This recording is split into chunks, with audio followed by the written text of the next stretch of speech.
બુલેટિનમાં આપનું સ્વાગત છે। સ્વદેશી જ્ઞાન પ્રણાલીઓ અને સાતત્યપૂર્ણ ભવિષ્યને પ્રોત્સાહન આપતા બે આંતરરાષ્ટ્રીય કાર્યક્રમોનું આયોજન।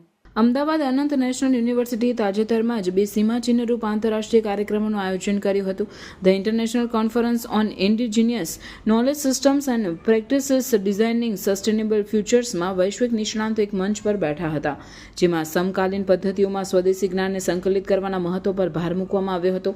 વિથ ફેસ્ટિવલની બોર્ડરલેસ ગ્લોબલ ઇન્ડિજિનાઇઝ ફ્યુચર્સની થીમ પર આધારિત ત્રીજી આવૃત્તિમાં સમકાલીન માધ્યમો દ્વારા સ્વદેશી ગાથાઓ રજૂ કરાઈ હતી, જે કીટો, મિયામી અને સાઓ પાઉલોમાં સમાંતર ધોરણે યોજાઈ હતી, જેમાં આનંદે તેની ભારતીય આવૃત્તિનું આયોજન કર્યું હતું। સ્વદેશી જ્ઞાન ટકાઉ ભવિષ્યના નિર્માણ માટે કાલાતીત શાન પણ ધરાવે છે। આ કાર્યક્રમનું આયોજન કરવાથી આપણે વૈશ્વિક અવાજોને એકસાથે લાવી શકીએ છીએ, પરંપરા અને સમકાલીન નવીનતા વચ્ચે સંવાદને પ્રોત્સાહન આપી શકીએ છીએ। આ કાર્યક્રમો યુવા મનને ટકાઉપણું, સંસ્કૃતિ અને ડિઝાઇનની ઊંડી સમજ પ્રદાન કરે છે, જે તેમને આધુનિક પ્રગતિને સ્વીકારતી વખતે પરંપરાઓમાં મૂળ રહેલા ઉકેલો શોધવા માટે પ્રેરણા આપે છે। કોન્ફરન્સમાં વૈશ્વિક નિષ્ણાંતોના સંશોધન પ્રેઝન્ટેશનની સાથે સાથે મુખ્ય વક્તવ્યો રજૂ કરવામાં આવ્યા। સંમેલનને અગ્રણી વિચારકો, નીતિ ઘડવૈયાઓ અને વિદ્વાનોને પર્યાવરણીય પડકારો, સામાજિક અસમાનતાઓ અને આર્થિક અસ્થિરતાનો સામનો કરવા સાતત્યપૂર્ણ ઉકેલો પર અર્થપૂર્ણ ચર્ચાઓમાં જોડાવા માટે એક મંચ પૂરો પાડ્યો હતો।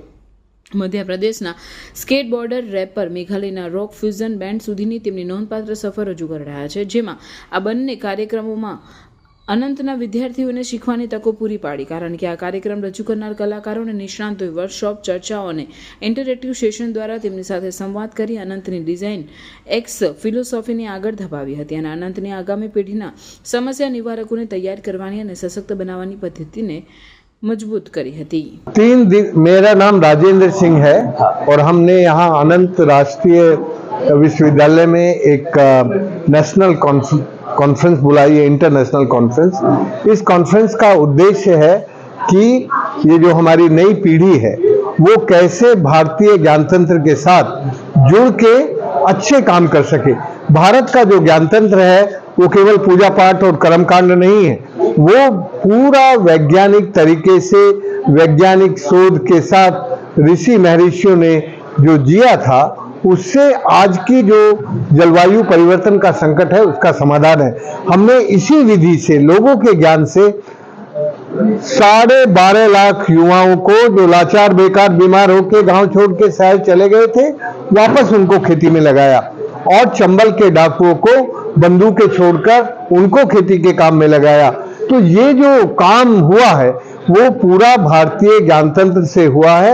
आज दुनिया को भारतीय ज्ञानतंत्र से काम करने की जरूरत है, इसीलिए हम विश्वविद्यालय के विद्यार्थियों को उस ज्ञान के साथ जोड़कर उस काम में लगाना चाहते हैं। मैंने पिछले 50 सालों से मैं ये काम कर रहा हूँ। मैंने 23 नदियों को समाज की शक्ति और समाज के ज्ञान से पुनर्जीवित किया है।